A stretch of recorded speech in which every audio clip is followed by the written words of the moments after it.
आता बघणार आहोत महत्त्वाच्या 2 बातम्या। सुषमा अंधारेंचं कालपासून आझाद मैदानावर उपोषण। पोलीस भरतीतील उमेदवारांसह सुषमा अंधारेंचंही उपोषण। भरतीसाठी वयोमर्यादा वाढवण्याची उमेदवारांची मागणी। अंधारे वयात बसत नाहीत, पोलीस भरतीसाठी एक वय लागतं। संजय शिरसाट यांचा सुषमा अंधारेंच्या आंदोलनावर खोचक टोला। तर मूर्खांवर काय बोलायचं, शिरसाटांच्या टीकेला सुषमा अंधारेंचं उत्तर।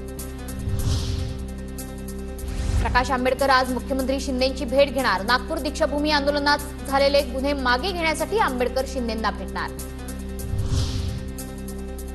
हिंगोलीत मराठा आरक्षणासंदर्भात बॅनरबाजी। हिंगोलीत उद्या जरांगेंच्या उपस्थितीत जनजागृती शांतता रॅली।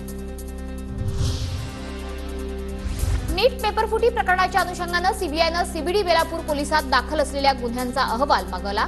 मे महिन्यात झालेल्या नीटच्या परीक्षेत बेलापूर येथील केंद्रावर पकडला होता डमी उमेदवार।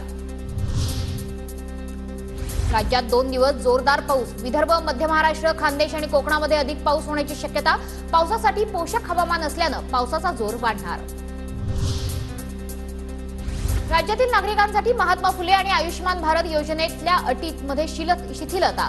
5 लाख रुपयांचे विमा कवच देताना आता रेशन कार्ड आणि 1 लाख रुपयांपर्यंतची आर्थिक उत्पन्नाची मर्यादा नसणार। बीडच्या परळीतील सरपंच गोळीबार प्रकरणात मुख्य आरोपीला मदत करणाऱ्या दोघांना अटक। ज्योतिराम अवताडे आणि रोहित गायकवाड पोलिसांच्या ताब्यात। गोकुळ दूध संघाकडून गाईच्या दूध दरामध्ये वाढ करण्याचा निर्णय। पुणे आणि मुंबईमध्ये दूध दरात 2 रुपयांची वाढ। उर्वरित महाराष्ट्रात मात्र कोणतीही दरवाढ नाही।